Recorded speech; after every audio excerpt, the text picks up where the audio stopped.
Hi, good morning to all of you. So, so today's session is about data structures and variables. So just I will start sharing the PPT. Let me stop here.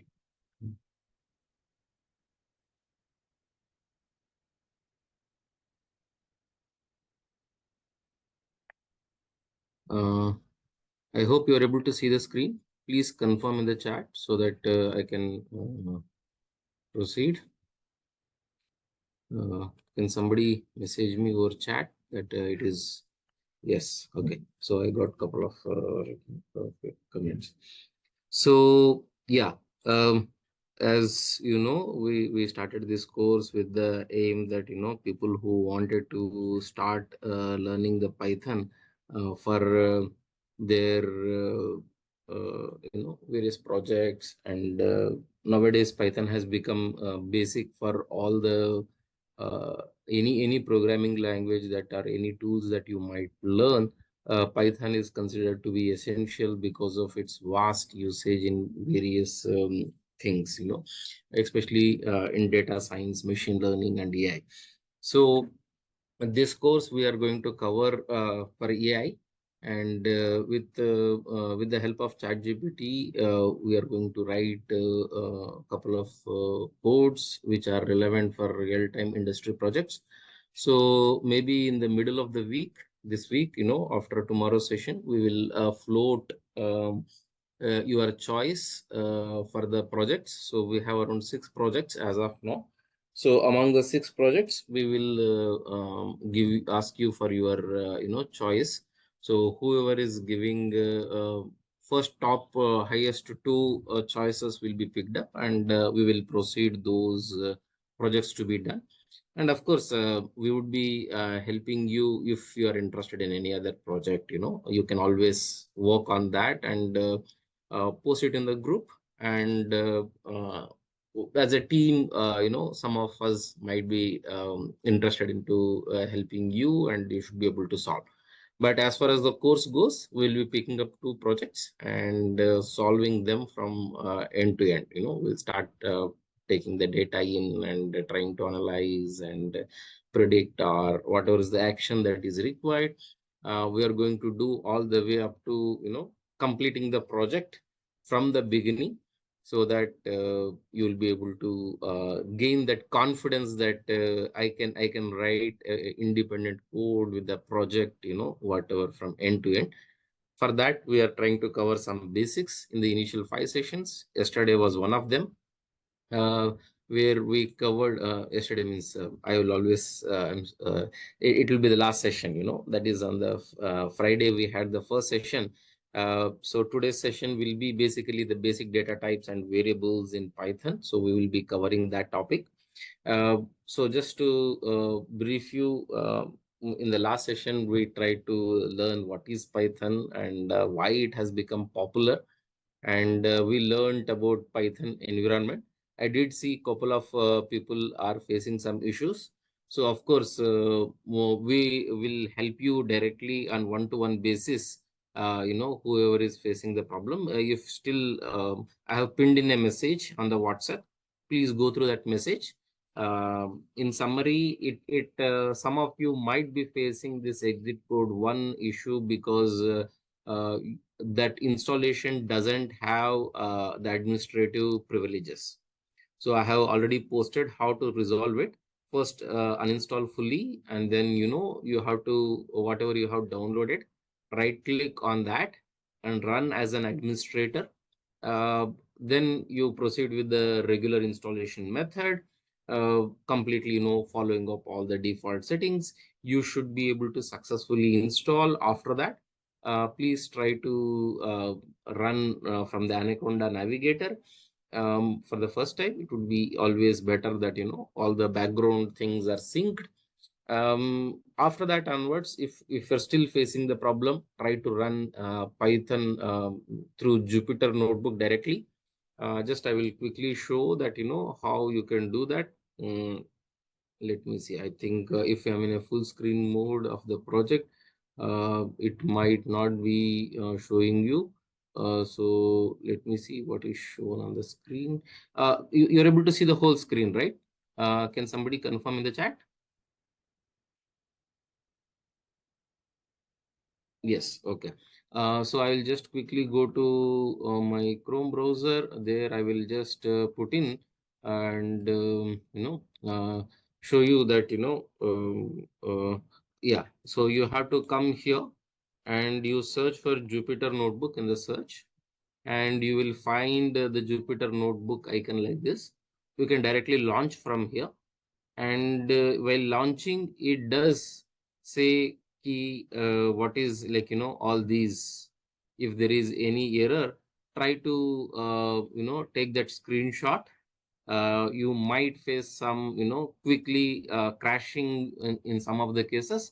In that case, please record your screen so that you will get what has happened with the background. And of course, we also have a log, and if you are facing problem, we will try to resolve them whatever is possible from our side, uh, remotely, maybe through some AnyDesk or something like that. We will try to solve your problem. Okay, with that background, so we just, I assume that most of you are able to set up the Python environment on Anaconda. That's what we would be using.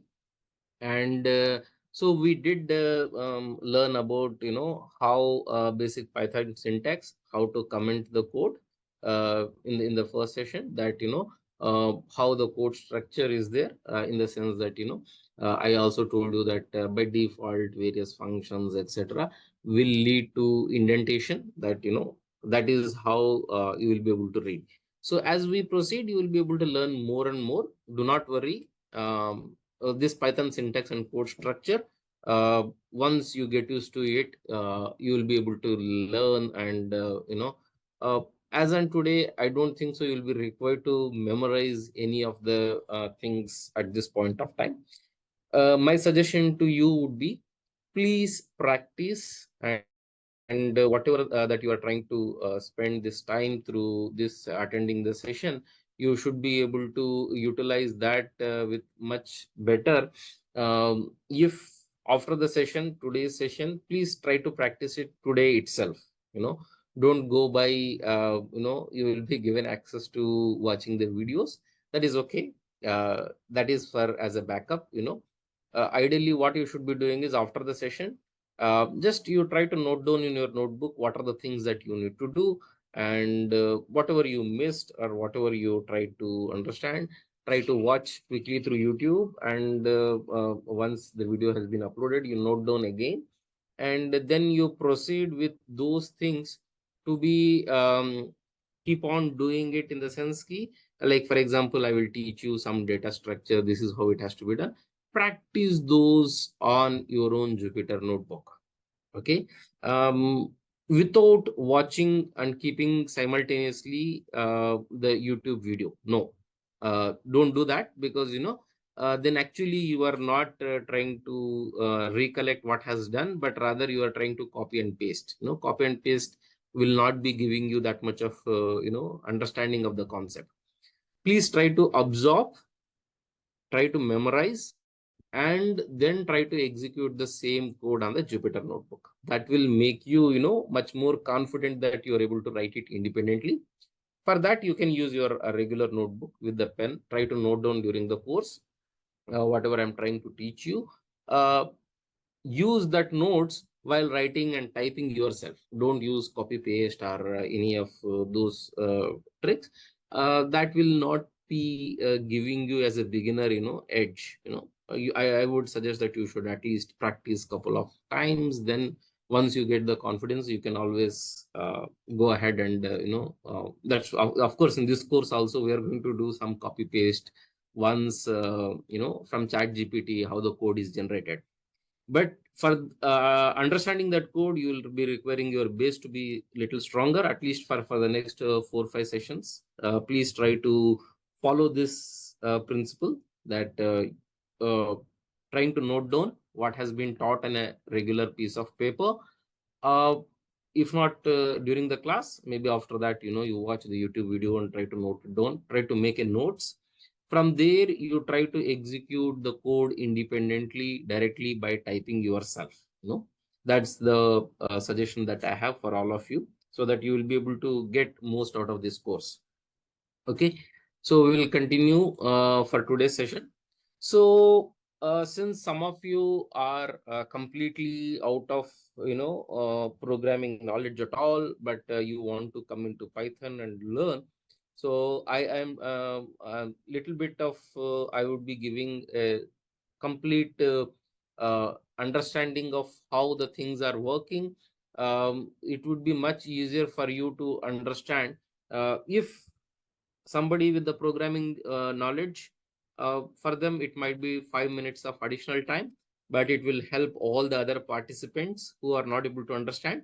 But yes, that would be really beneficial for those students who are not able to understand. So I will take nuggets like 5 minutes of each for something which is very very important for anybody to understand how that is. Okay, so today's sessions will be of basic data types and variables that we'll be using in Python. Especially all the things will be relevant to Python. As a background, I will try to teach you what is actually variable, how in programming that has a significance, and we'll try to understand the basic Python's data types. We will go through various types. Of course, there are a large number of them, but I will not be covering all of them. I will be covering most commonly used data types, and which are very, very relevant for most of the projects. And as and when a specific data type needs to be explained during the project, if I'm using a specific data type which has been not explained, I will give you a brief, and all of us can explore a lot of content that is available. So it's more like we will learn the basics to some extent, because having the course with the 30 sessions, being able to teach you including the projects, it becomes very very condensed and comprehensive in a small short period of time. So we will be learning more as and when it is required. But yeah, the course structure I have designed that you can become an independent programmer with the help of this course. Okay, um, that is the basic Python data types I would be covering. And of course, we will try to assign these variables and those data types, and try to use them for perform some operations on these data types. Uh, then how strings are operated. A lot of topics we will try to cover today. Uh, Today's session should be sufficient for you to understand how the variables are being used in Python. Okay. Basically, what are variables? Basically, a variable is a container for storing the data values. A variable is a container for storing the data values. uh, Basically, all our computers, mobile, everything, all the electronics that we talk of is having certain amount of data being, like for example, you talk of WhatsApp, you talk of any of these, they are having certain informations to be stored, right? So this data value is basically a container in which these values will be stored, right? Um, so basically, if I talk of in a memory, there are different locations that are there. Uh, I'm not going into very deep down into like how actually inside the hard disk it is being stored. That is out of the scope of this project, and it's not required also in today's world. Yes, on a higher level, we will try to understand that a variable is a location of a memory where it's a container in which we store certain amount of information. Just understand up to this, that should be more than enough. It is inside the memory of the computer. That's what we call it as a hard disk. Or it could be RAM, random accessible memory. That's where these variables are be getting stored based on the size and the amount of the data that we have. Okay, So basically, there could be multiple types of variable. Variables could be categorical, like nominal. There are. Don't worry. These are just conventions and standards and things that you should be understanding. If you're not able to understand, it's not very much required. But yeah, as a course, you should be knowing these words. You should not be saying that I'm not aware of what is a nominal variable, what is ordinal variable. All this we need to some extent we need to at least know them. Okay. What is nominal categorical variable is it's an unordered categories, okay, which are mutually exclusive. For example, male, female, smoker, non-smoker, true, false. Those are kind of there is nothing like there is an order. Okay, order in the sense ki like 1 2 3 4 5. That's a order. No incrementing order, decrementing order.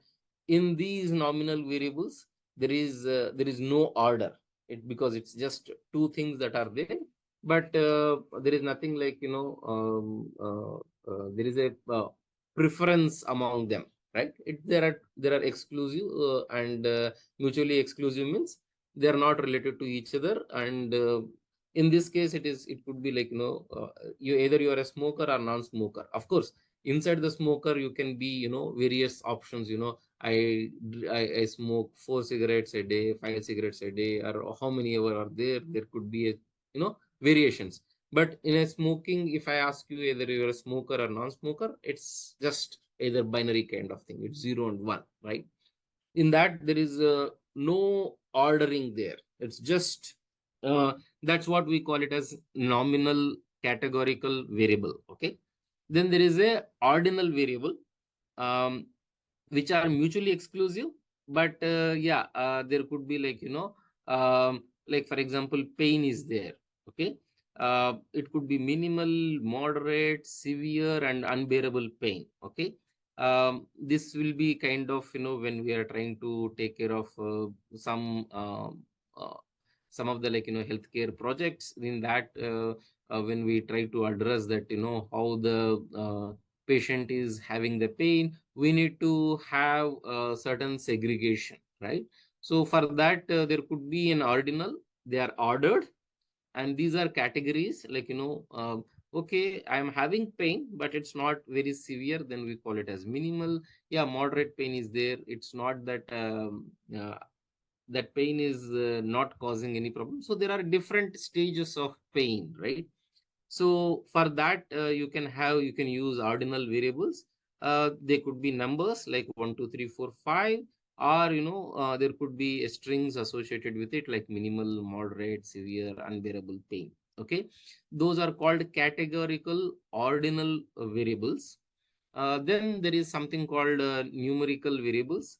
Again, they are in two things. Which one is discrete, like whole numerical values, like typically counts, like number of visits to dentist, or number of voters in a village, or these are in count. They are in discrete, means it can't be having decimal values.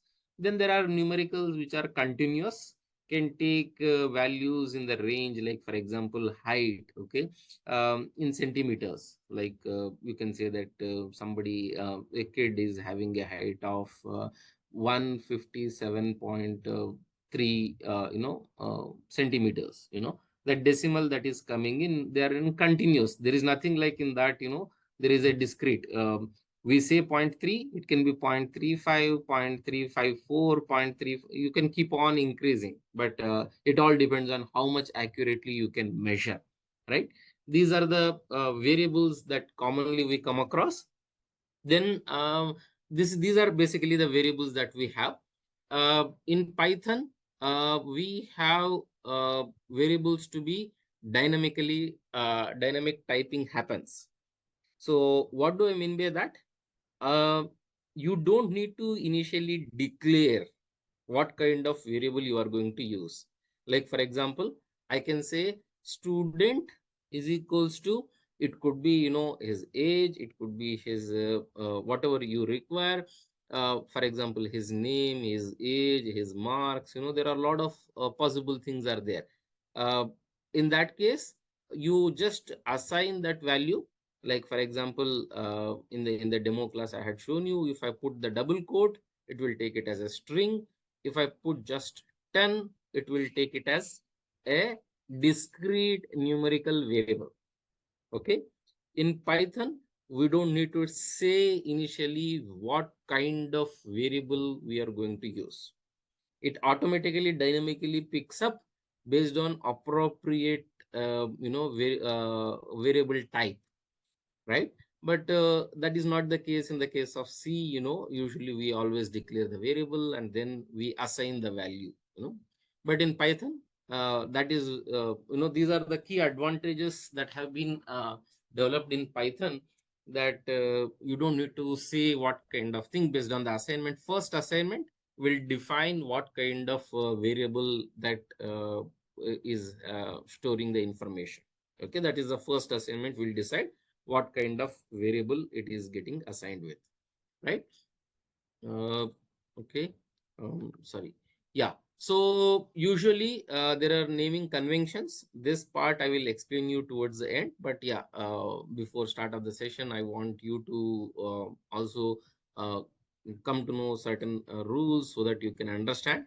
uh, First is, always it starts with a letter or underscore.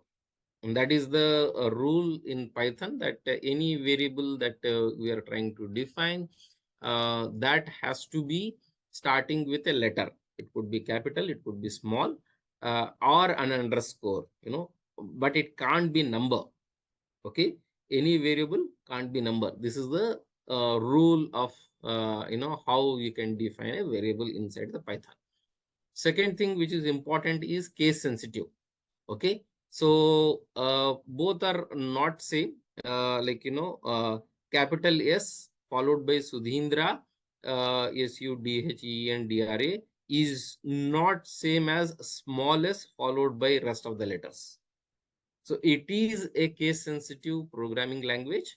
So you have to be careful on using those variables. Most of the mistakes that programming bugs that we come up with is because of this case sensitivity. Because while typing, you always you missed one of the letters. So instead of making it bigger, you always follow, you just typed in a small letter. That will cause a problem. And of course, being a Python very interactive language, it's a line by line that we are trying to execute, and hence it becomes easy to troubleshoot where the problem is. But still, most of the problems that as a programmer you are going to encounter is because of the case sensitiveness. So I will also tell you what kind of naming conventions that are being used as a standard practice, and you should always use descriptive names so that you are not going to be worried about when you are trying to recall a particular variable. See, all these are very very useful when your program starts becoming more than 500 to 1000 lines, where you have a lot more program sizing. That time it becomes very very difficult where and how that variable has been defined, and troubleshooting that becomes very very difficult, right? So you should follow certain convention. I will try to tell you about what kind of conventions that we need to follow.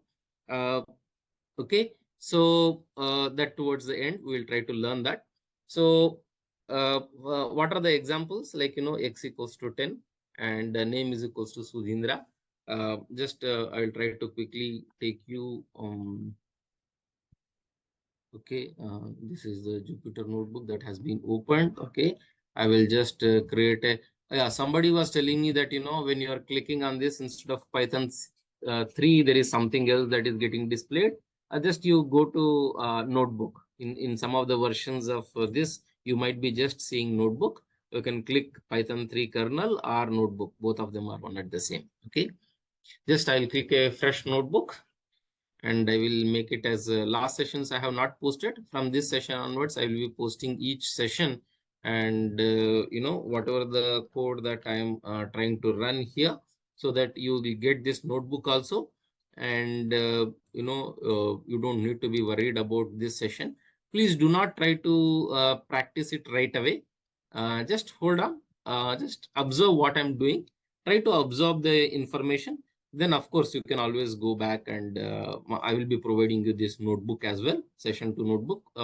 I hope all of you have seen already the recordings and the presentation that has been made available to you. Can you please quickly confirm it on the chat whether you have seen the presentation, as well as the presentation, especially the I had used in the while explaining it to you. That presentation has been shared to you over a drive. So can you please confirm whether you have seen it? Yes. Okay. So I have, as soon as I receive a couple of messages, I'll keep proceeding. That gives me the confirmation that everybody is going through the information that is being provided there. Okay, we'll quickly continue our topic. So, like for example, I can say x equals to 10. This I can run. So x has been stored. How do I access the variable? One of the ways is just press the variable and press as x. Okay. I will explain you more how this is happening. Just I wanted to explain quickly, how there is. Okay. Um, I will just put in. um, yeah. So I will try to initially give you some example. I will try to take you maybe a little later. Okay, Sudheendra. I'll run this. Now, if I put name and run, it has stored as Sudheendra. Okay. These are a couple of quick examples so that you can learn how we are defining, variables here. Okay. I will just go to the next part so that you will understand more in detail about this. So why we use variables? Basic purpose is it simplifies the code, making it readable and maintainable. Okay. Even for a standard programmer, sometimes this doesn't become clear. I will explain you how this is being done in this slide itself. Okay. So it allows the flexibility, easy manipulation and retrieve of data that becomes for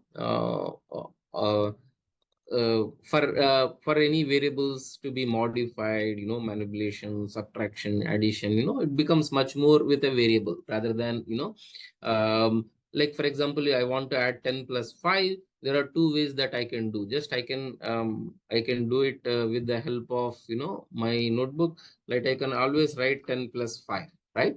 I can compile this. Output is there, 15. Or what I can do, I can say x equals to 10, y is equals to 5, and I can run this, and I can say x plus y. If I run this, it gives you the same output. So why do we do this? This gives us flexibility that the variable can be manipulated. In that sense, I can make it as 2 times x plus y, right?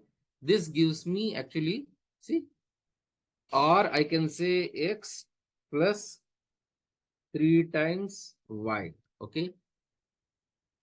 So that gives me, instead of using always 10, I am assigning that value into one particular variable, and I can do a lot of manipulation with the help of this x and y. Okay. This will be very much required for you to do it in the, when you are trying to handling the data.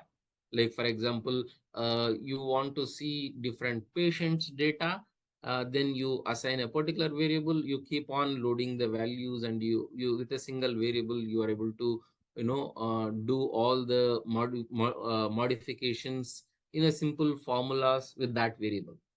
Okay. So that gives us the flexibility, and that variable gives us reusability, reduces the redundancy by using the same variable for different parts of the program.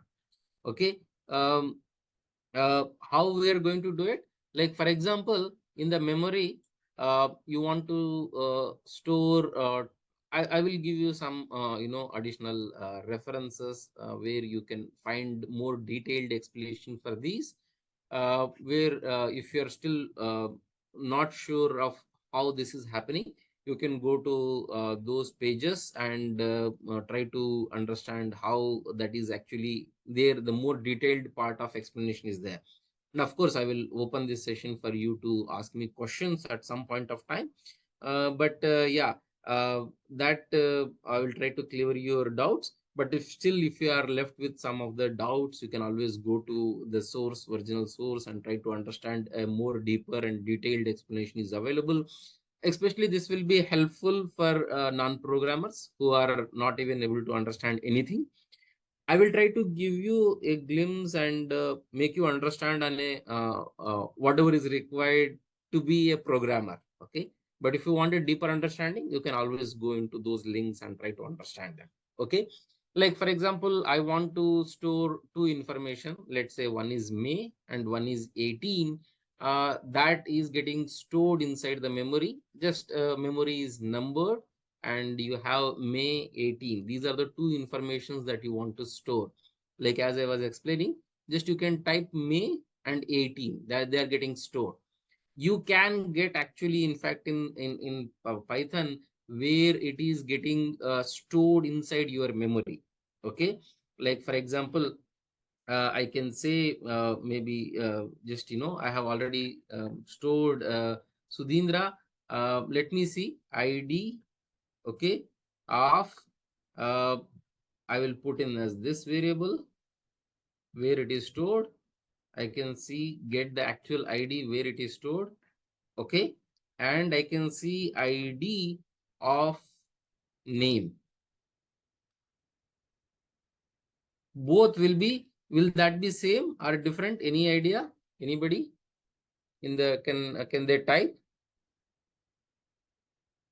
Will both be same? ID of Sudheendra and ID of the name?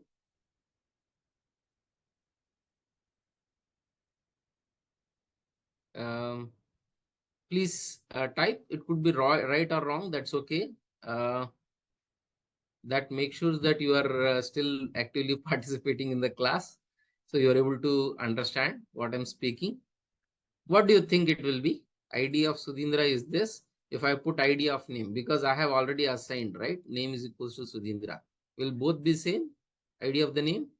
Same. Okay. At least one has come. Same. Okay. Anybody else?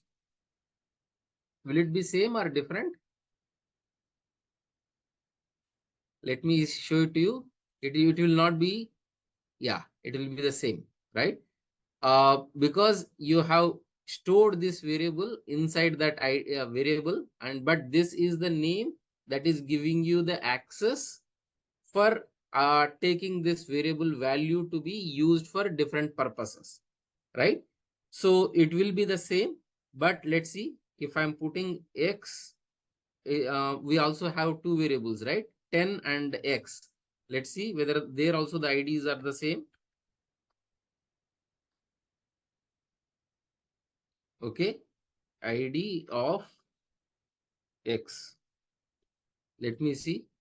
Both of them are the same. So basically, that gives you access to a particular value that you have stored through with the help of directly a name that is a variable name.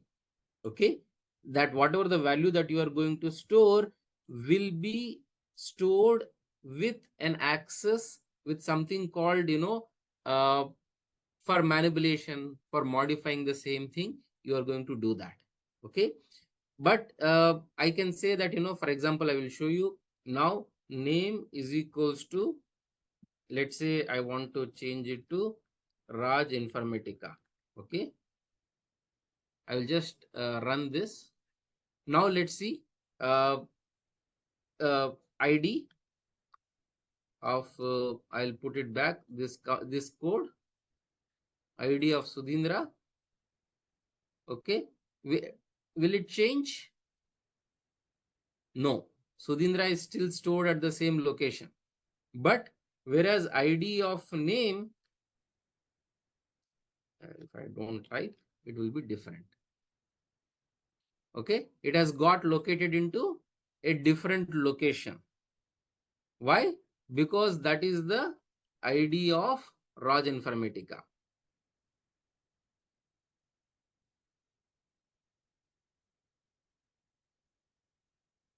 Okay. So your variable name is basically storing a certain content in a abbreviated form. Like for example, here the Raj Informatica is getting stored inside the name, but that actual location is, instead of using this location, we have something called a variable that is defined here, which what is that is nothing but name here. Is it clear? So that is how you are trying to access a certain information that you want to store inside the memory with a kind of abbreviation. That is, in this case, it is name. But actual memory location is somewhere else. Whenever you manipulate or modify, do something, it gets stored into a newer location. Your variable is having that location being accessible to you. Okay, this is important when you are trying to do more basic level of programming, but otherwise it will not be that much essential for you to do, right? So I try to explain you how you can use the id and try to understand where it is stored and how this can be modified. I hope it is clear to you. um, right? Anybody who has any doubts, quickly type on the. So when we change the variable value, we will be able to access the old value using id. Yes, correct. Because actually the information is available on your system. Okay, that is stored, whether right now, until unless you restart your kernel, that information is available to you. You can always get it back with the exactly whatever the information that is at some point of time stored inside the memory. But for that, you need to have this id, that is the id that is generated for that information. But uh, as a programmer, hardly you would be ever required, until unless you are going into basic level programming, that we call it as microcontroller programming, where you want to actually access a particular memory location and try to figure out how, in a very specialized cases you would be required, but otherwise it's not required. Yes. Okay, so I hope all of you are able to understand where this memory location is located, right?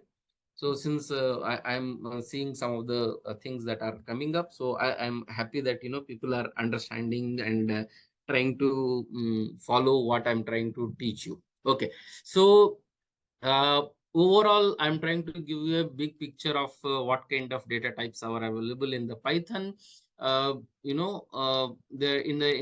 there are numbers, in that again integer and float, and the subset of integer is a boolean. Subset of float is it's not a subset; it's a superset of that is a complex. I hope I am unable to understand anything, sir, as I missed the first half an hour. Okay. Nomita, you will be provided with the recordings. So that try to go through that part. Most of the things that I always try to explain is a little bit of independent from earlier slides. So don't worry. Try to follow it as of now. Uh, then you try to watch the repeated videos. That's why we are providing you the recorded videos, so that you can go through them, and whatever miss that you are good doing. Okay, so please try to join in time. Most likely that tomorrow onwards we will try to start exactly by 8, and we will give you a quick recap, so that if another 2-3 minutes of joining getting delayed, people will not be missing much. They can always go through the recording of what has happened yesterday's, and that's a short period. Okay, but we will try to we'll start sharply by 8 a.m. tomorrow.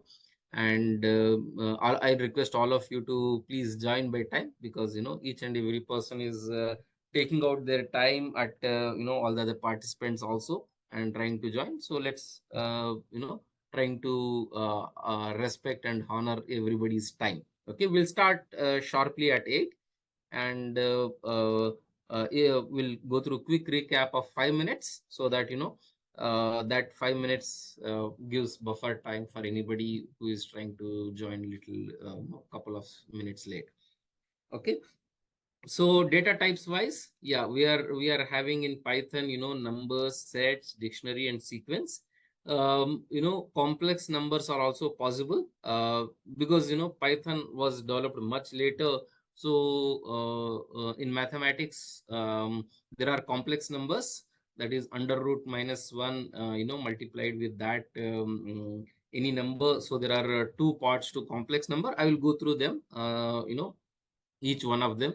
Uh, like in a numerical data type, we have int, which are discrete in nature, 1, 2, 3, 4, 5. There is a float.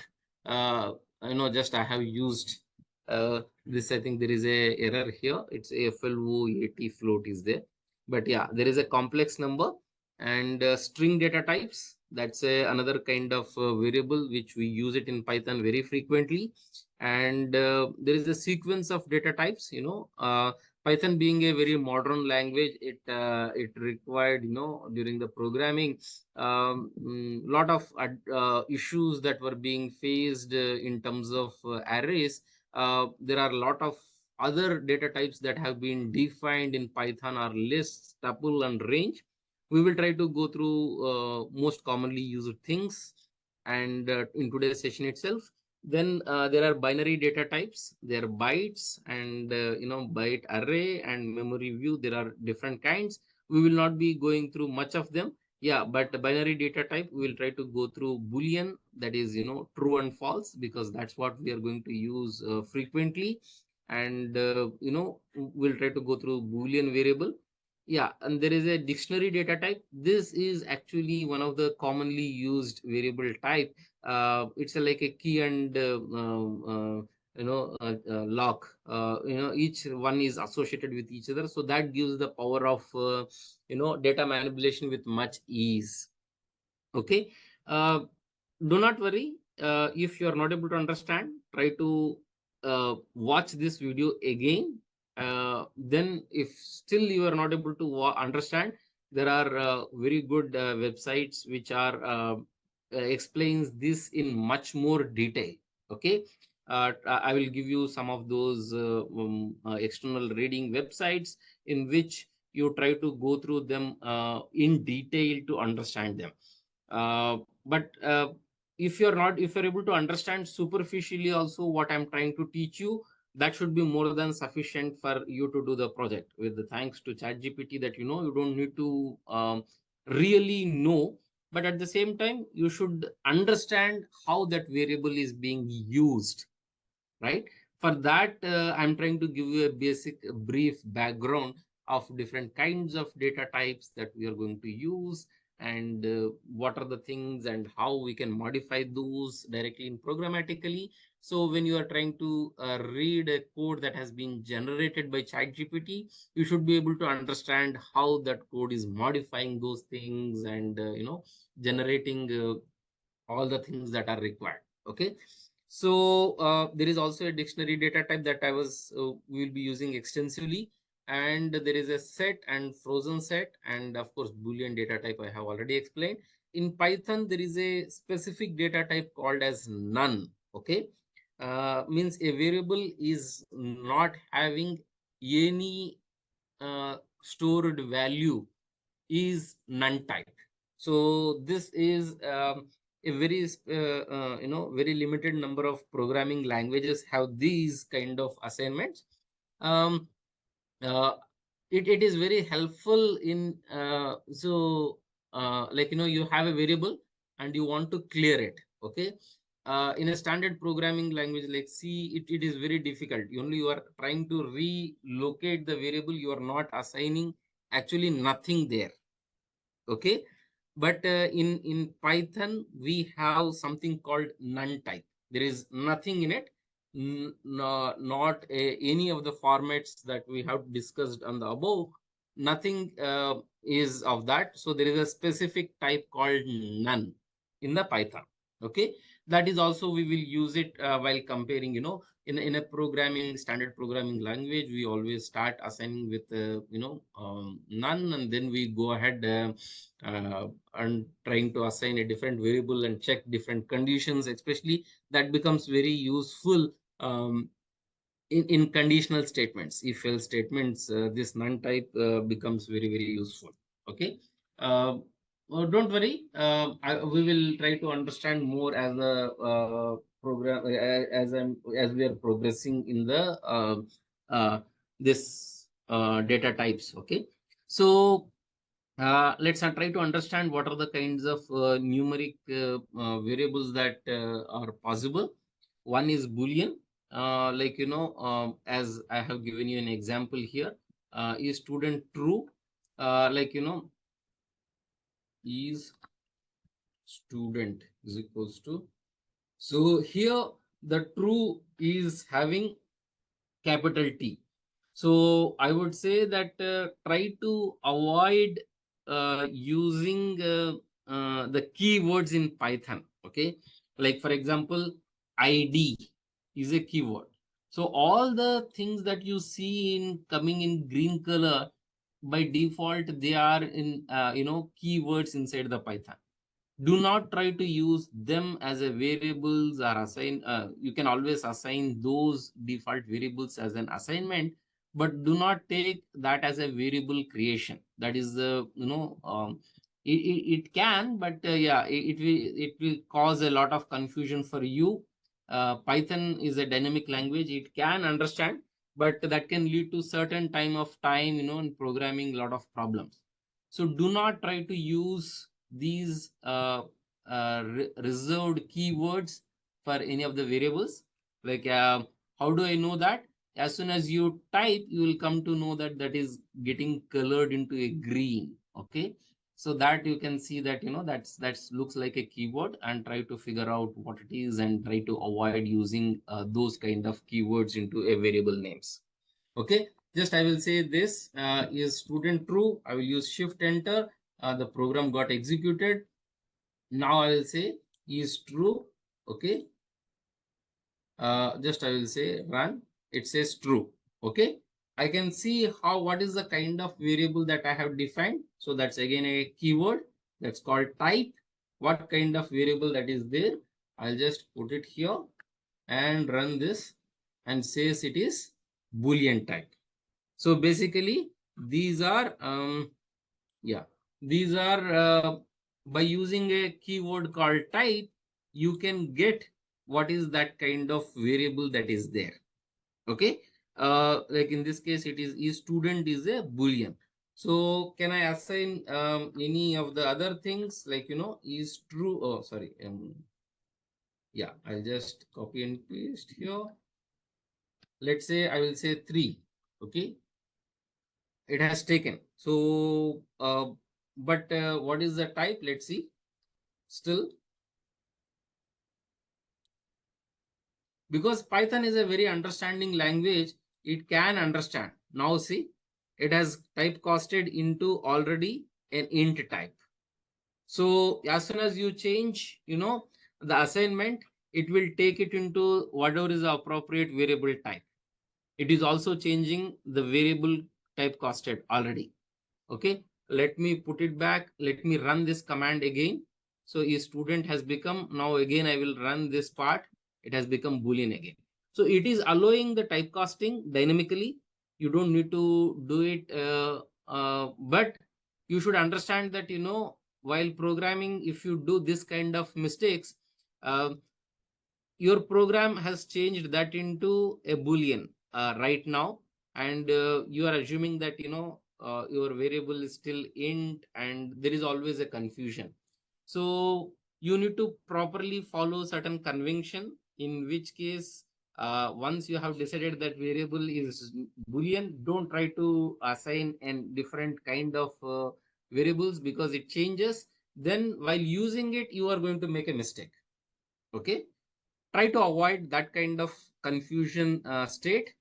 Try to assign a variable with a appropriately doing it, because Python can do that dynamically.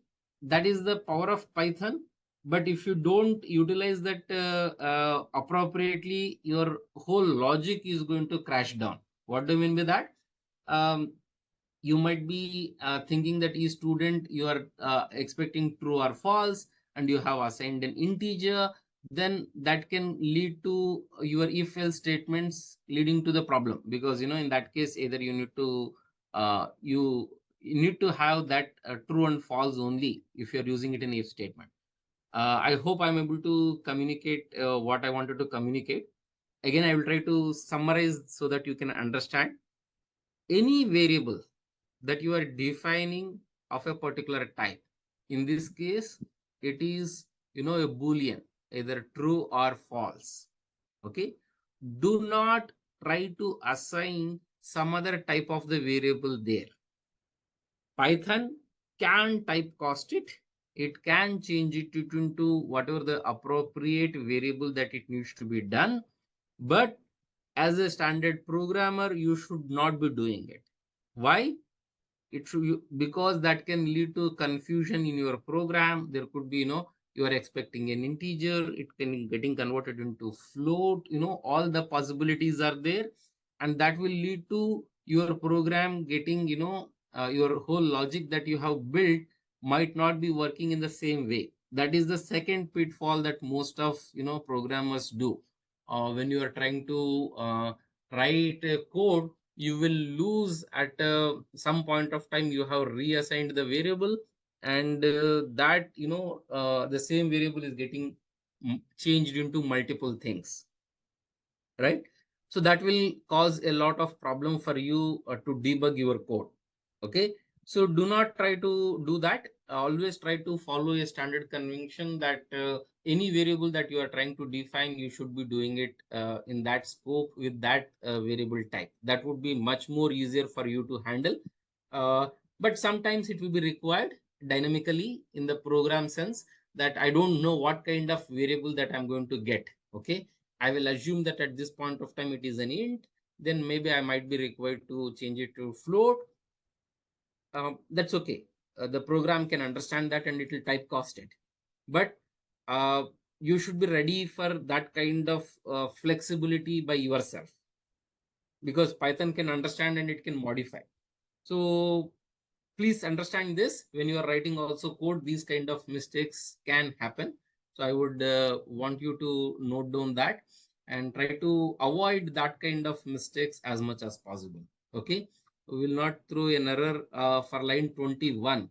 Okay, no, it will not throw an error. It is assigning. See, I'm running and it has run. So as I'm running different lines of code, you can see that there is a how sequentially I'm running. One, this is the second code and output is 2. And you can see that seventh line I have run. So as I'm executing, my kernel has run for those many those number of times. This is the 10th one, this is the 11th one. You can see as soon as it has got compiled, it has gone into the next block. That 25th time is run successfully. Now if I run again, type, it has come to 26. The type has got casted into int. Okay, so it will not throw an error. It will be that error will not be shown uh, because Python is a dynamic language. It can typecast it, and in fact I'm going to show you in the PPT as we progress how that is happening there. Okay, in one of the cases. So basically in a numeric type, there are true and false. Similarly, we have integers, which are whole number without a decimal point. The other possibility is a float with a decimal point, like for example 19.99. And there is a complex numbers also. This is very much required for mathematical programmers who are but standard programmers, we will not be requiring this much. So even most of the standard courses, they don't cover this complex as a part, because this is a very specific requirement. But since I'm covering the numeric part, I thought that also should be an important point for you to remember, that yes, you can do directly the complex numbers in Python without much of complication. Complex number becoming easy for in Python, right? So there are different kinds of variables. That is, int is like this. You can define the boolean type is either true or false. and there is a float numbers that you can define, complex number. Here we are using it as j. This is root minus 1. I hope most of us must have studied that in the mathematics. This is a real part of it, and there is an imaginary part of it. That's the complex number that we have. If you just do this quickly, yeah, let's say type. Okay, yeah, type. I can see that, maybe 10 plus 15j. Okay, again you can see that the j has turned into green color. That's again a reserved type, right? So this has typed as complex. This is a complex number. So you can do, complex number multiplication, whatever the arithmetic, all the numericals that we see. um, yeah, all the numeric arithmetic operations that you can do multiplication, division, whatever is allowed as per mathematics, you can do them in Python directly, putting in the same here, like, just I will show it to you. Like, for example, I can type an integer with this complex number, right? You know how it get multiplied, right? For example, I have defined x as 10. So I will try to just multiply.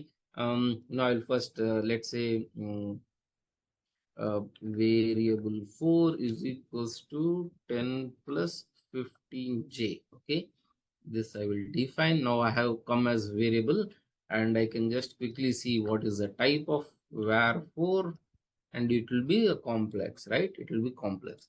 Now I'll say x into var 4. Okay, can you see that I have already defined what is x? X is 10. As long as I don't reassign the value, that value will be stored, and you don't need to modify that again. If you have modified it must have got modified and stored, right? So you can see that x had a value of 10. So 10 got multiplied with the 10, so it becomes 100. 15 got multiplied with the 10, it became 150j. All the standard mathematical operations are allowed. What are they? Multiplication, division, subtraction, and additions. And of course, there are other operators which are also possible, like modulus, division. By dividing, you can get a different number of variables, but I will explain you as and when they are required in our project. But standardly, you don't need to be worried. So you need to be worried about four of them. That is multiplication, division, and subtraction and addition. All those four are possible with directly, the same operator. Here the multiplication operator is a star, and division is by slash, and subtraction is through minus, addition is through plus sign. Okay, those are the four operators that we can do it for numeric type. Okay, and okay, let me see. Yeah, so all those are numeric type. Then the next standard things that we would be using in Python is string type. Okay, uh, that's how most of our data is.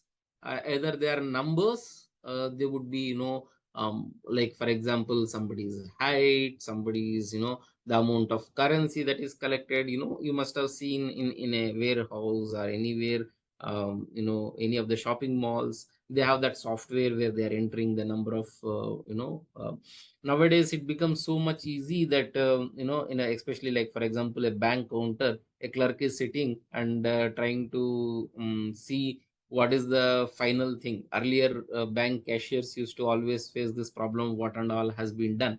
Now it nothing, actually. You have a lot of counters, machine counts and records. At the end of the day, the cashier is just need to count and verify that, he has 500 rupee notes, 10 of them, 15 of them, whatever is there, because all the dispensing that happens, it is recorded. That kind of information can always be helpful. The second thing is, different numericals are possible. Continuous numbers, decimals, uh, it's all the possibilities in terms of numbers is one side. and the second side is the strings. That's where you have, like, names, all the variables that are there. So these are the two standard things that you would be requiring as a programmer, at least, most of the things to be covered. So here, basically, what is a string? String is a sequence of characters. On your keyboard, there are a lot of characters that are, each one is a single character. In some of them, there are two characters, right? Like, for example, you have less than symbol and comma on a single keypad. So how do we do that? We use shift and do that, right? So there are a lot of characters that are possible. Beyond this, also, there are characters which might not be available on your standard keyboards. There are other characters which also can be generated, especially, like, for example, Chinese characters. If you go for a Chinese specific keyboard, there could be specific characters which are possible there for a different, completely different accessible. So all characters are, there are 256 maximum characters that are possible, but yeah, there are some need to be removed. But usually we have somewhere around 100, and it depends on your keyboard type. There are different kinds of variables, characters that are possible based on your keyboard that you are using. It could be standard 190, 102, 106 character keyboards that we find. Those are the standard things that are possible. Okay, so each and every character, you can store it as a sequence of these characters. That's what we call it as a string. And in Python, we define them by single quote, double quote, or triple quotation mark. Okay, these are inverted commas. It's just next to your keyboard, just next in the sequence of enter, you will see that just next to enter there is a button. It depends on your keyboard layout, but it's a double colon. We call it as, comma, inverted commas. Okay, we also use it as quoted quote symbol. I'm trying to explain it so that, everybody, even a layman person who is not having any programming language, they should be able to follow this. But yeah, for standard programmers, it might be little, we know all that, but yeah, I'm trying to make it as simple as possible so that anybody can follow it. So in the string, as I was already explained it to you, that, here is an example. I have defined already a name as Raj Informatica here. Let me type and show it to you. Here it is, Raj Informatica. I can say, I will just put name. I will use double quote.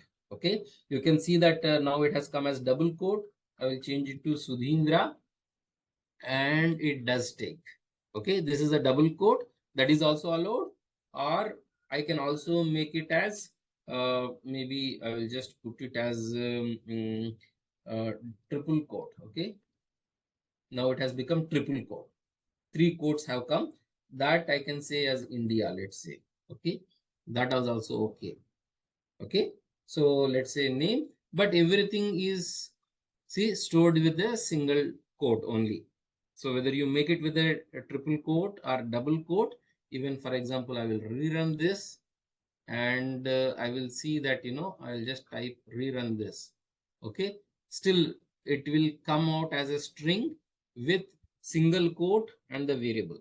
So whether you're using a single quote, double quote, or triple quote, everything is on the back end is having saved as a kind of a single quote. It's a character of, a sequence of characters, that is SUDH. Each one is a single character, and it's a continuous character of, it's a sequence of them that is getting stored inside your memory, like that. Okay, I hope you people are able to follow. There are operations that you can do. Operations allowed is slicing, repetition, and concatenation. So what do I mean by slicing? You have a, number of like, for example, maybe I'll just show it to you. Name is equals to Sudheendra Rao. Okay, this is my full name, so I can put it as this. This is the, now if I put name, I have Sudheendra Rao. Now maybe I want to use this into two different parts, right? That is the Sudheendra into separate and Rao into separate. That's what we call it as splitting. It may be possible that I want to only use 3 letters. That is also splitting. Okay, there are different kinds of splitting that are possible, and we can slice it. If I am splitting into equal parts by something, we call it a splitting, and we can also slice in the string. Means I can get only particular number of characters. Then I can always do also a repetition. So in this string case, I need to use star as a repetitive, operator for the strings. For slicing, how do we do that? Extracting the part of the string using, I can do this, like for example, name. It's always the variable store gets stored, like for example, string. In Python, we have the storage to be starting with 0. Okay, so if it has a certain number of characters, like for example, in my name 1 2 3 4 5 6 7 8 9 10 characters are there. So actual variables are 0 to 9. Okay, I have to use, let's say, 0. Then it is showing it is as yes. Okay, the second thing that you can do is I just copy this here, and I can also do, let's say, 9. You will see that A is going to come here. Okay, if I run this. Okay, because my variables are, though it is having 10 characters, it always starts with 0, ends with 9. So that makes it total 10 characters, right? So the other way to do it is name. Let's say I want only first 3 characters. I will say 0:3. Okay. If I do that, it will come only 3 characters. So though I'm saying it for 3, it is only 0, 1, 2.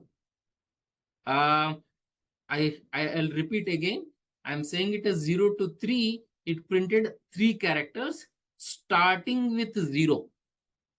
It is not that I'm going to print it from 0 to 3. Ideally, if I say name 3, the third one is actually H here. But when I put as first 3 characters starting with 0, it counts 0, 1, 2. So this is the second usual common mistake for most of us that as a programmers we do, is that, we assume that it is up to 3, but it is not. It is actually first 3.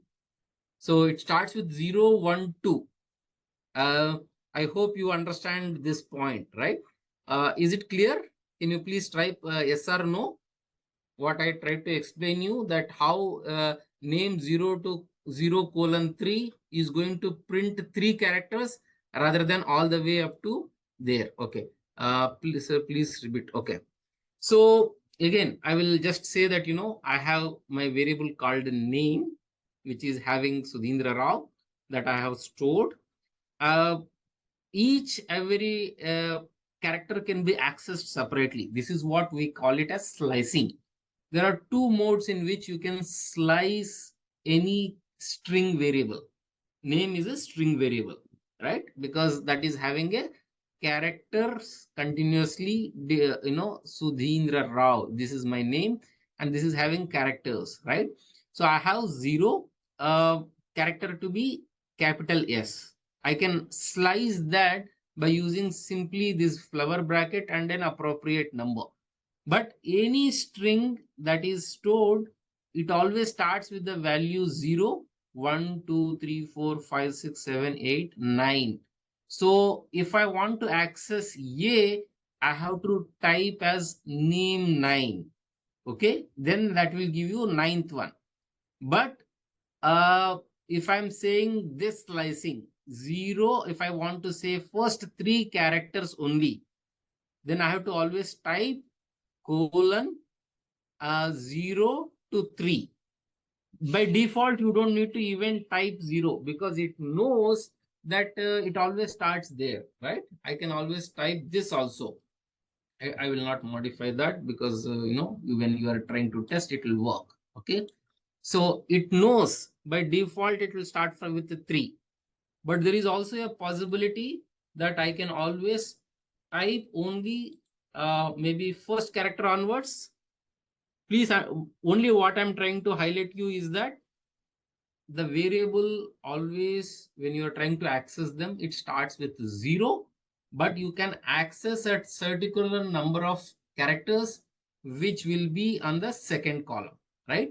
So here I can say that I'm starting with the first one and going to 3. This is not going to print sud. What it will print? udh, right? Sorry, it's this is actually the ending one. I think I tried to I have confused you. So sorry. I think basically it ends one lesser than that, 1 to 3. So basically it prints only 2 characters.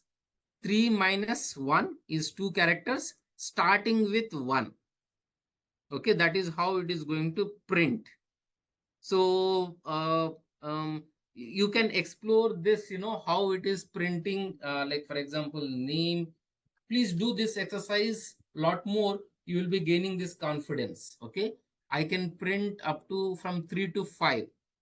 Okay, so basically it starts with third character. So you can count here.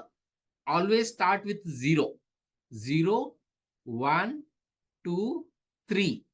Right? I'm starting with 3. That is why it has come H.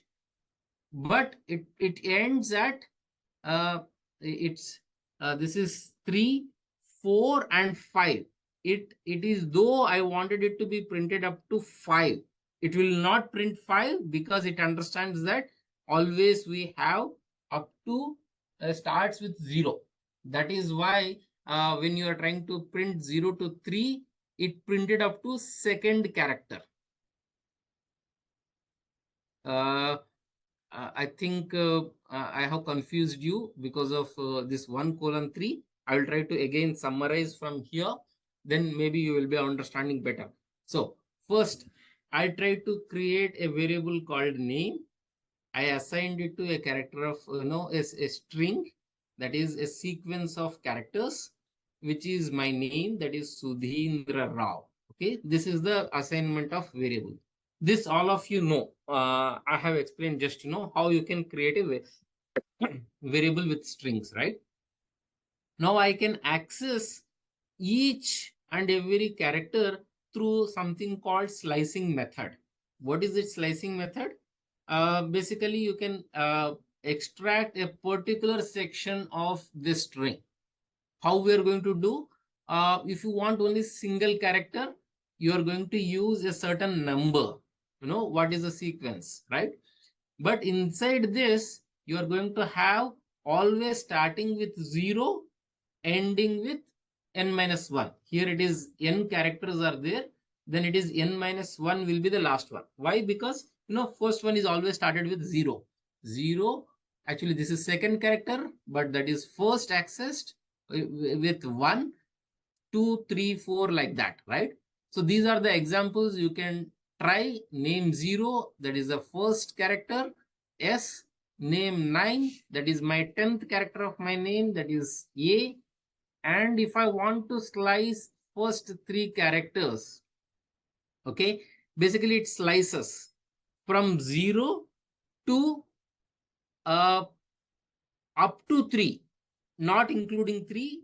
It's less than that, so it will be less than that, it will slice down the 3 characters. So basically that's why I was getting confused for you also, because that number is always written like that. So if I'm saying 3 to 5, so it prints just 2 characters. 5 minus 3, that is 2 characters, starting with third characters. Here the third is not in the sequence because it starts with 0. It goes into the third, 0, 1, 2, 3. That is H and E. That is why it is typing he. Name 3:5. I hope you understood.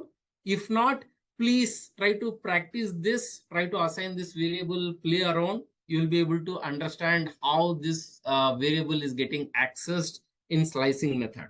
Okay. For example, I can also define my first name. There are different methods in which I will just go through. First name, let's say this is my, I can always assign Sudheendra, okay, and my last name. You can see that I have used certain capital letters, certain small letters. That is the convention that you can follow different ways. Okay, I have defined these two variables. Let me quickly do that. And now what I can do, I can say name is equals to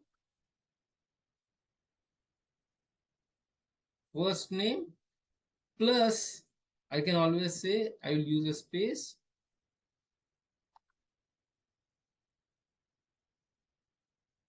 I prefer copying pasting the variable names. Okay. Why? Because I don't want to make any mistake in any of the names. Usually that leads to a problem, right? I can now see name. It has become Sudheendra Rao. Okay, I have defined first name, last name, and I have added with this. So I use plus to concatenating, means I am keep on adding the things. And I can do a lot of things, like if I want to in between, I can always add a space. Or if I can also make, let's say per variable I want to make something like underscore. Okay, I can also do this.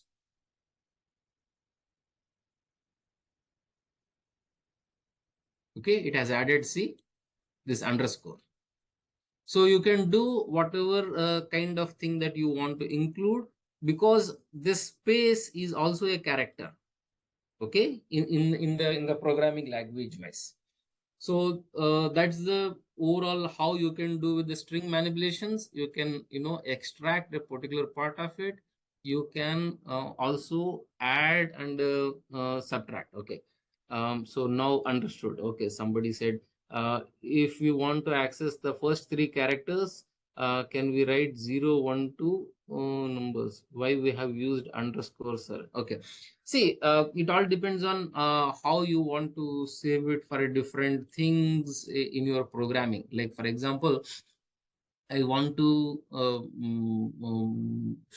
I will just quickly show you that, my database, usually I save it in a date, year, followed by month, followed by date. Then it becomes chronologically sorting will be much easier. In that case, I usually use this underscore in between, because, when I'm seeing the file names, that becomes much more easy. It all depends on how you want to use it. That's why I use, just I'm trying to teach you that underscore is also a possibility. We can write 0, 1, 2, 3. Yes, as I can quickly understand what you are trying to say is that, okay, maybe let me see what you are trying to say. 0, 1, 2, 3, 5. Are you asking this? Are you asking this? This is not allowed. This is not allowed. You have to access either with the colon or with directly one particular number. Okay, you can access this, but if I want, let's say, a set of 3 characters, then you can't be doing with 0, 1, 2, 3. That is not allowed in the Python. You have to do, let's say, whatever it is, name. I can do it from 0, 3. This is what you have to do it for accessing 3 characters starting with 0. So it will print up to 3 number. Okay. I can always do a lot of other combinations. I can say that, if my fixed length is available, I can always do, 11th to, let's say, 13th. Okay. So it prints 11 minus 13, that is 2 characters starting with 11. That is how it prints. Okay. So yeah. Okay. I think now you have understood. So you can go through, these are the different things. You can also do str into 2. print is a command which you will use it for just I was printing it, I was just typing the name, variable name, but you should always use conventionally print name 4. This is the way that you should use.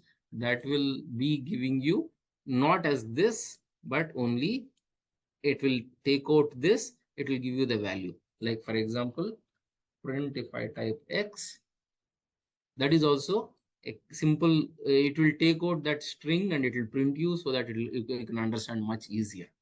Okay, so you can see that str into 2, maybe that I'll try to say print name into 2. This is also allowed.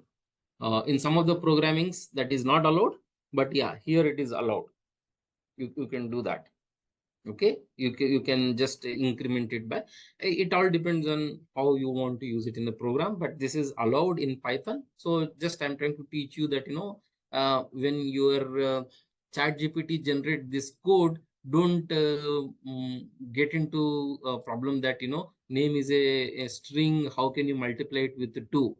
Okay, that because in that is why I'm trying to cover through this course the basics, so that you understand it is allowed in Python. It does generate this kind of output. Okay, so that is allowed, and adding the string is test. So of course, as I was telling, it will print the starting from 3rd to 5th. Fifth is not 5. It prints actually up to 5th, means 2, 3, 4. It will print only up to 2, 3, 4, up to 5th character, not the 5 number inside the string. Okay, ideally you should also avoid this str. They have given you example with str. Str is a reserved keyword, but you can use it, but then sometimes it leads to a problem in your compilations. You will not be able to figure out. You should avoid these kind of reserved words to be used. Okay, then we'll try to a little bit of pull up the speed, so that you can understand how we are going to do. Once you have understood the number and characters, rest of the things fall in line very quickly.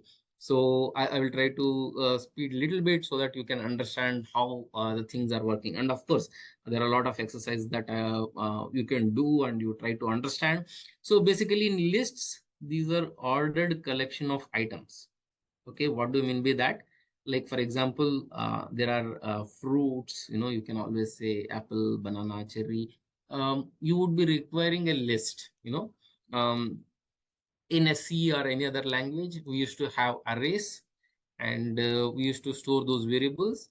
But there are certain issues that we always feel in terms of modifications, multiplications. Like for example, I want to append to all of these, then in C you have to write an iterative loop. But here it becomes much more easy because of these kind of data types that are available. Okay, that is the power of Python that gives you, and we should be aware of that advantage.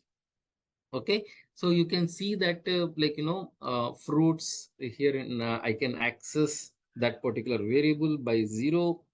And just I'll try to quickly do it, so that if somebody is watching the recording, they would be able to understand with the notebook itself, right? I will say fruits. Okay, it's okay. Just I will say maybe just apple. Okay, and then I will go by next line and say maybe orange. Okay, I'll just use only, I have to use double quote, then only it will understand as string. Orange, orange. Okay, these are the variable that I can always. Please understand that the list starts with this big bracket. So I hope you are aware of different brackets that are accessible to us. That is a normal bracket.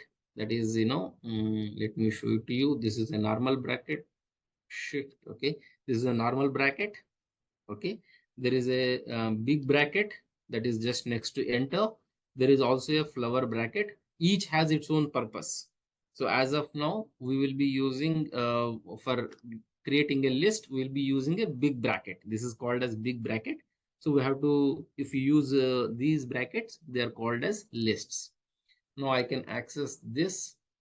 I will not prefer typing. I will be just control V and paste. I can access this 0 and you will see apple is in the first. So the same as there it was string, if I define as a fruit is equals to apple, in that case, if I put it as 0, I will get a. So here, this is a list of various strings. Okay, I can access the first variable here again with 0. Here all the this whole programming language has a base as a 0, so it will start with 0 1 2. Okay, if I put it as 0, I can say 1. Okay, but understand that if I put 2, I would get error, because this index is not possible, because only we have two variables. This is how we are going to face this issue. Okay, so you have only one 0 and 1. So if you are facing any issue, it will show you what kind of errors that are getting caused. Okay, so there are different access. So the same way as the string, you can access the here it is second and third element. So it is not, both are not same. In this case 0 is accessing the first element. In 1 to 3 will give you 1 and 2, uh, same as 1 and 2 are second and third characters. Okay, second and third elements. I might be sometimes slipping the words, but please understand the essence. I'm trying to cover saying that it is, in this case list, it is a string, but list can have not necessarily all of them to be of the same variable type. They can be string, they can be integers. This will become helpful in a lot more things, like I can have student name, age, and different things being assigned to different variables. It becomes much more easy in the form of a list, right? So there are adding and modifying, and removing the items. I can always reassign, remove the item, and I can always append a list. I can keep on joining them. There are different things that are possible with the list. Okay, so I am trying to cover so that you will be able to understand different things. Sometimes you will be also requiring some, once you are creating the variable, you don't want that to be modified later. For that, we call it as something called tuples. These are immutable. That means you cannot change the value at a later point of time. They are very useful in terms of some of the things that like for example, geographical coordinates of the earth, like for example, location of let's say Bangalore. That is one particular building, you want to exactly get the coordinates. You don't want to keep on changing, right? So for that kind of variables, we use tuple. They are not changeable, and you can access them the same way as coordinate.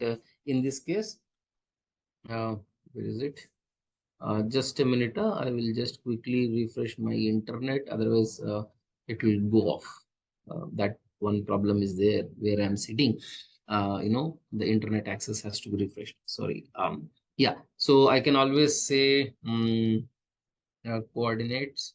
I'll just quickly coordinates. I'll just say uh, 10, 20. Okay. This is, I can run this. It has saved. So core, I have to use big bracket for accessing the element, and I'll put as 0. It has come as 10, and I can always say coordinate. Then I can say 1. I will get 20. I cannot assign again. I cannot change. For example, if I do this, let me see. Coordinate 0 is equals to 30. Can I do this? No, it is not allowing the assignment. Of course, I can reassign the whole tuple itself, but yeah, otherwise, I cannot assign one of the particular variables to be separate, because if I do this, let me see, will it allow? I want this to be 30, right? Yes, it should allow, because I'm trying to reassign a new variable to coordinate. This is getting relocated in memory wise with the 3020, so that is possible. But assigning one particular variable out of the tuple, both of them together, that is not allowed. Okay. Somebody is trying to join. Okay. I think he must have been taken. Let me see. Okay. Yeah. So yeah, that is the way that tuple works. So it again, tuple can have various things like, you can't do this, but whereas in the list, you can assign a particular variable. That is the difference between tuple and list. So one more powerful features of Python is this dictionaries. What do we call as a key value pair? So basically, this value is locked to one particular key. That's what you can understand it as. You can access right now. I was showing it to you in the list with the flower bracket 0, 1, 2, 3, etc. Right? Uh, the dictionary gives you the flexibility that can also be a string. Instead of using the 0, I can assign that 0 to a particular variable name. In this case, it is string as name, right? So that gives, much more powerful in terms of Python. For example, I'll just quickly take this. I don't want to waste too much of time. I'll do this copy paste. But please, while you are practicing, I would suggest that you should try and type it so that you get a directly, um, okay, what happened? Why is it giving an error? Student name, okay, name invalid character. Okay, this character it is not able to understand because I have copied and pasted. So you see that it is something different rather than this. So you can see that it gave an error. That character is little different compared to this. While copying and pasting, you have to be a little careful. So now it has taken, and okay, somebody was trying to join it. So you can see that, access, once you have defined the variable, I can access instead of, student, I can access that by name. I have to use the same. Okay. That is XYZ. Okay. It has taken as XYZ. Or I can also access saying that, the second way that I can access is it is a list. No, it is not a list. So it will not be able to access like this. There is a way, in a different way, you can access the first one, but that you have to use as index. When we are start doing the programming, I will that is possible with data frames, but not here. Yeah, in the case of here, you should be directly using the key. Okay, and that is the key, and this is the value. You can access them like that. You can't access with the help of directly 0 here, but that 0 is possible with the list. So these are the different kinds of data types that we are having, and you can access them, you can modify them. There is no problem here. Like for example, I can say, okay,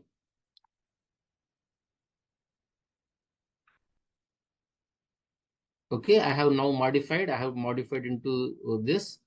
Let me see, I will just say print. I can print the student, right? So what does it contain? It contains the name as Sudheendra. See, though I had initially assigned XYZ, now I have changed the name to Sudheendra. So name has, this is the key, this is the value that is stored. I can assign the variable also. That is the dictionary. In dictionary, I can assign the variable as well. Whatever the value that I want to store, I can store. Like for example, I can also change age. Let's say instead of 20, I would say maybe 35. Okay, this is random number. Don't assume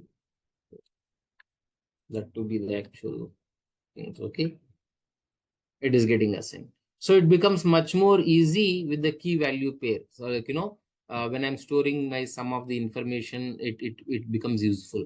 But we have something called a data frames in pandas, that it becomes much more easier to access those variables. There are certain limitations that I had already shown to you. You will not be able to access based on the index right here, but there you can also access by index. So just for your understanding, I'm trying to cover all these basic topics, so that when you are trying to face some issue or error, you will be able to understand why you are facing the error, right? So you can go through certain number of exercises that I have been put in here. Dictionary 1 to how they are being assigned for different values. You can have uh, the key values. The key always has to be in terms of the string. Dictionary 2 also is possible, because you have assigned dictionary 2 to be 2. That is possible. You can go through these exercises. Of course, I will be sharing you some of the more detailed, where you can learn about what kinds of variables that are possible. But in a nutshell, I would say this. Of course, there is also a variable that needs to be converted from each type to other type. Like you have one that will be there is an implicit costing that I had already demonstrated to you today, that as soon as I reassign a variable, it gets modified into a implicit costing. It changes the variable type. But if you want explicitly, I would always advise all the programmers to do it explicitly. You should always use this int keyword for converting into integer, like for example 1, 2.3 and 3.3. So this is a string, right? But still you can convert that into an integer by using this function called int, right? That's how it is done. You can do that, and you can follow these exercises that I'm giving you, that you try to understand how this conversion can take place. Okay, so that in general, in Python or any programming language, you will be required to follow two type of things. One is the numeric type, second is a string. So all these are additional things which will give you further, how effectively you can write the program. You will be able to understand all these when you start generating with ChatGPT and trying to incorporate that into project. But you should know how characters can be modified, what are the possibilities that are there, what is allowed, what is not allowed. That's what I try to cover through this session. This is not a comprehensive thing. For example, I'll show it to you. I'll quickly go through this link so that you can understand. It takes a lot of amount of time to cover all these, right? Like you can go through Python versus C, some of the basic things. I would start with variables here, right? This is a variable that I have taken up. So this I try to cover majority of the part. And if you go this part, there are a lot of things. Please go through this content. It will be very helpful for you to understand deep down how variable things are there. Typecasting, how you can do different typecasting, float into int into float. These are not very much essential as a if you have a good logic, if you understand the basics of numeric type and the string, whatever that I have taught you, that should be more than sufficient. But at some point of time, if you are getting stuck with particular thing, always you go through here. There are a lot of websites which are giving you extensive information on that. I will also be sharing a very good couple of websites which are very helpful for you to explore that. uh, After in the this is the external resources, you can go through tutorial point. That's what I was showing you. W3 schools, Python default. This is another one, Geeks for Geeks. This is also another good resources where we will be covering. You can learn a lot more. But It may not be required at this point of time. If you go through, it's very good advantage, especially with the people who doesn't understand anything in terms of variables and data types. I would suggest them they should go through that. Though it is not very much essential for us to complete the project, it will enhance the value that you are trying to learn. Okay, but try to watch this video again if you don't know anything about variable and data structures. That should be giving you sufficient information to be a Python programmer. As and when you will be requiring a particular things to be gone into detail, you can always refer to these external resources that I have given and try to understand deep into that particular concept. Okay, now one more important point that I wanted you to remember, as I was telling in the beginning, we have something called naming conventions that we need to follow, so that any other programmer who is trying to follow your code, try to understand how it is working, will be able to understand how things are happening. Okay. So in the best practices, there is a rule that you need to always follow. Any variable always starts with a letter, either capital or small, and or underscore. These are the two first letters that are allowed, and they are case sensitive. Case sensitive means upper and lower cases are not the same. Name with all the where is my, okay, this is the code that I have. Okay, so name is equals to, let's say I would say Sudheendra. Okay, this, and I have name is equals to Rao. Okay, I can run this. Okay, and I can see that the name is Sudheendra, name is Rao. So both of them are different variables. So though you might be seeing them as name, they are not same. So that's what is important, that any variable that you define is a case sensitive variable. Inside that variable, no spaces are allowed. Inside the variable name, there are no spaces are allowed.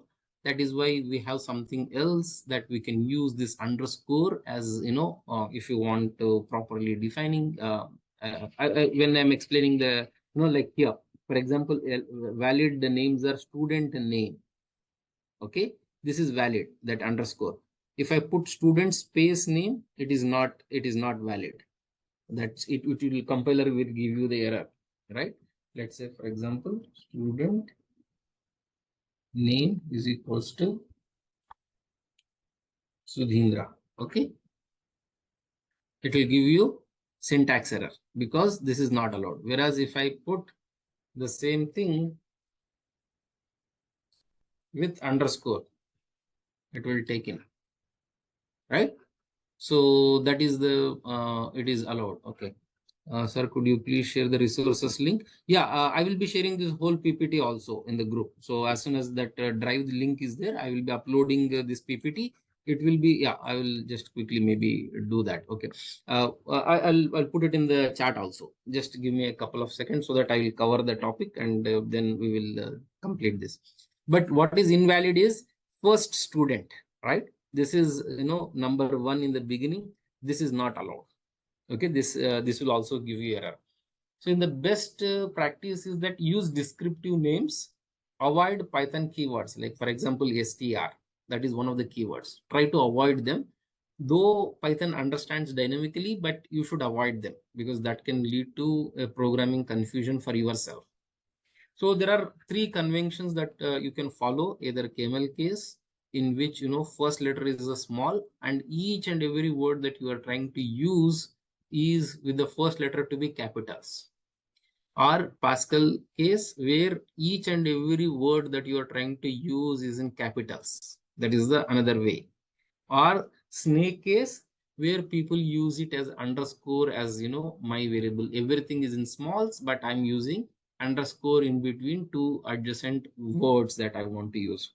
So if you use descriptive names, it becomes a lot more easier for you to identify, right? For example, student name, student age, it becomes much more easy for you to understand. If you say name, if you say age, then maybe you might be requiring a student, you might be requiring teachers, you might be requiring the staff, all that confusions will not be there if you have as much descriptive name as possible. Okay, so let's see. These are the external resources that I will be covering, and I will give you quickly 10 minutes of time for question and answers. I'll just put it here in the chat. What happened? Why is it not copying? Control A, Control C. Okay, paste. In chat, it is not coming. I don't know why it is not coming.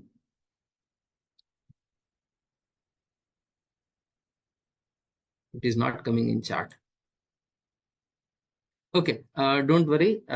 This link is this PPT itself. I will be uploading it and into the drive, so you can go through these links and try to type them up. I don't know why it is not coming in the chat here. Okay, so you can go through these resources, and in the next session we'll be dealing with the control structures, if else statement, for loop, while loop, different things that we are going to cover there. Okay, so can you please send me an WhatsApp group? Okay, yeah, sure, we will try to do that. Let me see. I'll maybe quickly see if my WhatsApp is open. My WhatsApp doesn't seems to be open. Okay, I'll put it in WhatsApp group. That's a good suggestion. So I will, we will put these numbers. If you are not there in the group, please do type in the chat message so that your number can be added into the group, and we will be able to save you into the list of WhatsApp group. That's where we will be having, your number being stored there. So yes, thanks. Manideep, you are there in the group? Yes or no? No, you are not there in the group. Okay. We will just copy it, and I will just put it into my notepad so that we will ask you to get added. Anybody else who is not there in the group? Admin to you. Okay. Please add me in the Python group. Who is this admin? Please type your number.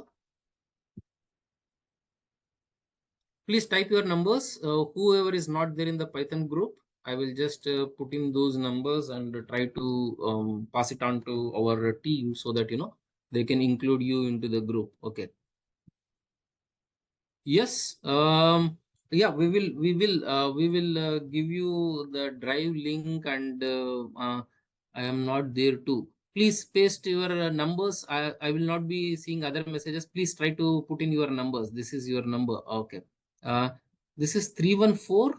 Okay. Please add your if you are out of India, please add your prefix so that we will be able to add your numbers there. I think Chetan, right? Please add. I have added this number, Hari H. I have noted down this number. Anybody's number, please see here. Anybody who is not there in the list, they want their number to be added here. Please type in here. I can add their numbers. I think this 314 I will not be able to add because until unless I have that, whoever is not there in the group, please do post your number here. I will be seeing that. Okay.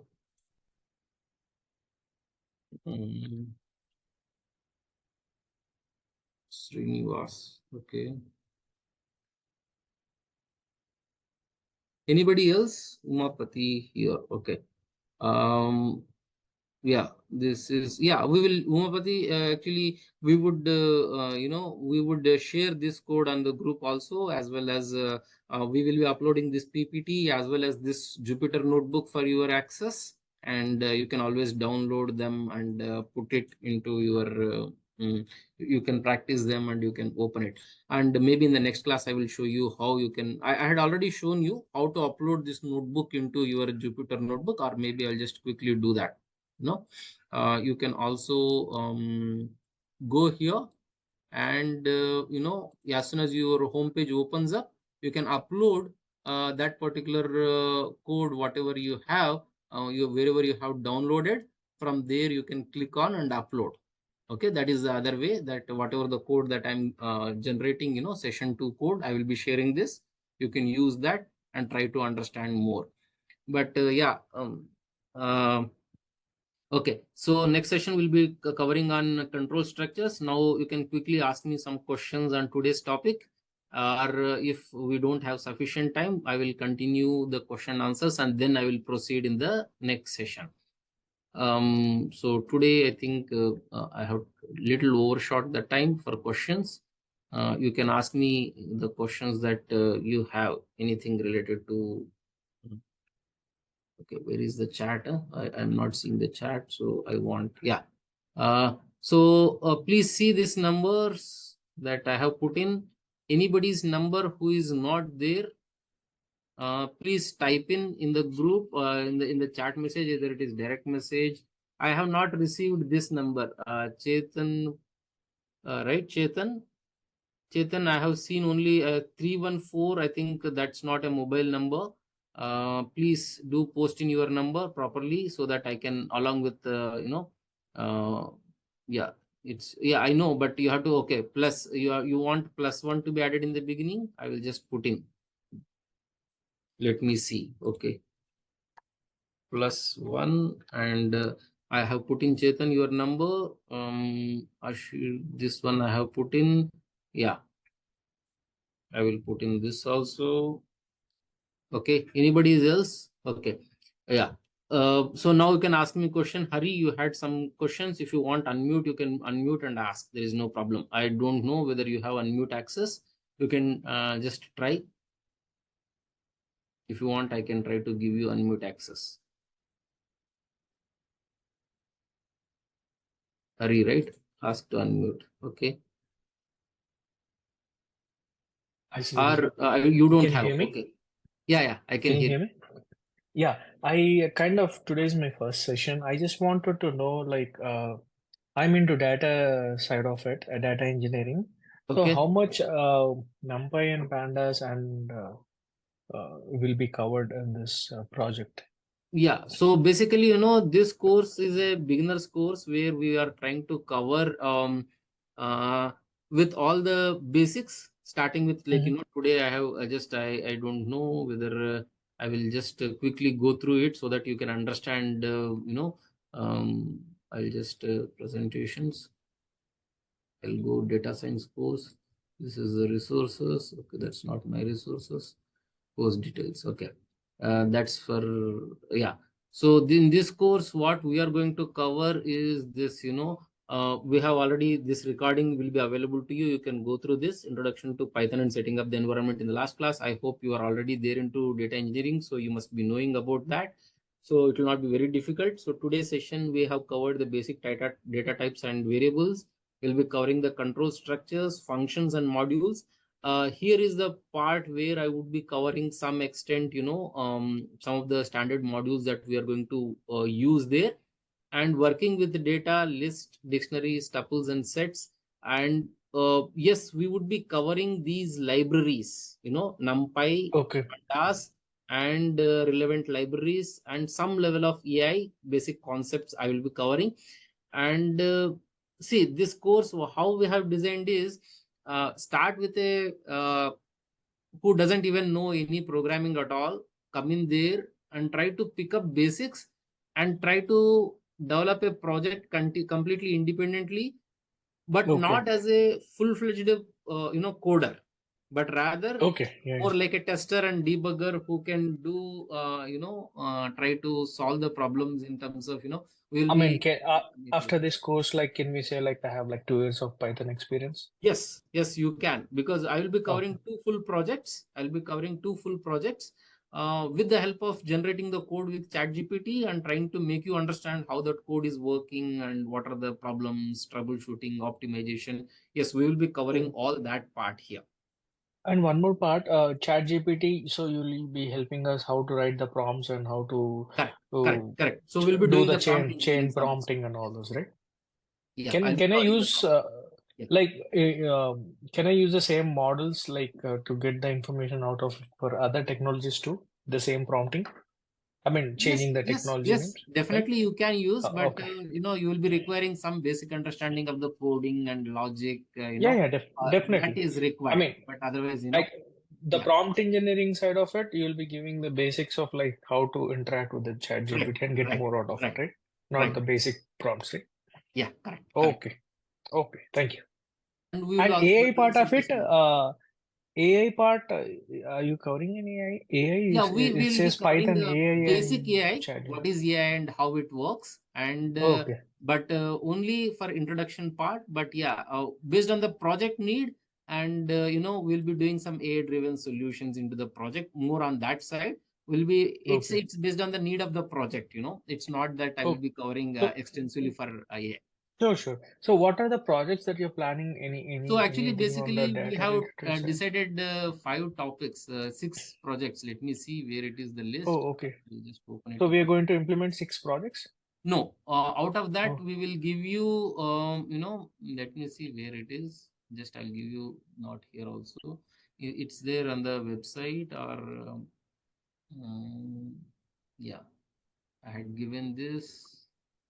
Okay, I have modified also. Yeah, these are the 6 projects. One is a healthcare, warehouse, e-commerce, education, finance, and algorithmic trading. So among these, we'll oh. make users choice. Whichever the two Mhm. projects that receive the major interest from all the audience, those two projects Okay. I'll get it executed during the course. Oh, okay. Okay. So in Okay. this week itself, we'll float your basically, Mhm. how which are the two projects that most of you want to do. So based on the Mhm. popularity among the 6 topics that the users wants to do it, I will take up 2 of the projects based on the topmost 2, and we'll execute in the course. Sure. How many sessions will be there for the chat GPT prompting? Basically, approximately it's 4 to 5 sessions that we're going to have Okay. ChatGPT So interaction you're and going to cover like, I think that's going to be a bit in depth, right? I mean, yeah, somewhat, yeah, in depth in yeah, ChatGPT, yes, because most of intermediate, I would the say. project implementing logic, all that I will be covering with ChatGPT only. Okay. So intermediate level, right? Yeah, intermediate level, yes, correct. Okay. Sounds good. Thank you. Yeah, thank you. Anybody else? Any other questions, sir? Can we create a pipeline and load the source? Yes, this is part of our project. Yes. And also we can perform the data analytics. Yes, this is part of our project. Based on the choice of the project, different kinds of pipelines we are going to create. I won't say pipeline, but yeah, it will not be, you have to keep on, it's dynamic pipeline. I would say I would be keep on extracting the data. Like, it could be possible that I might be required to extract data from real time from the market if we are going for, EMS strategy or something like that. We will be doing some dynamic data extraction, and it will keep on analyzing the data. Yes, that is, it's not like a kind of continuous pipeline that we standard ETL tools that do, but it's more of project oriented pipeline that I would be created. Yeah. Any other queries? Of course, do not worry. As we get into that topics, you can ask those questions. Maybe any specific questions on the data structure, then we can, without a notebook, maybe executable file. Yes, it is. It is possible. Yeah, we can create an executable file with the Python, and that can be done independently.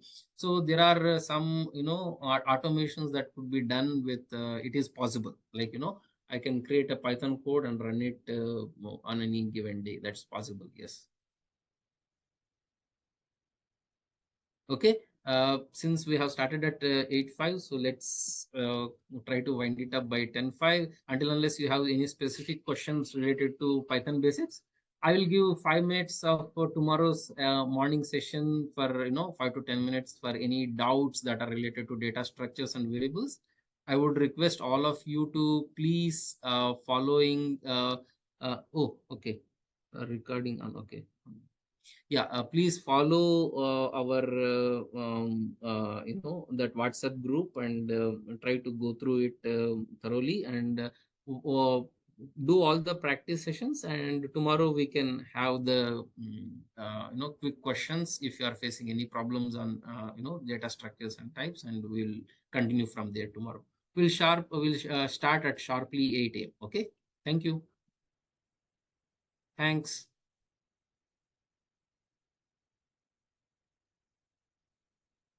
Oh, you please, Vibhav Raman, please share your number. I will just store that number. We will add you into the WhatsApp group quickly. Yeah, Vibhav Raman. Yeah. Let me see if your number I have not stored, then I will store it. Okay, it's not there. Okay. Can you please check if somebody is not there in the WhatsApp group? Please type in here. I will note down that number and I will just share it. Of course, all these, Vibhav I have added, I will just putting in there. Okay, Pranav.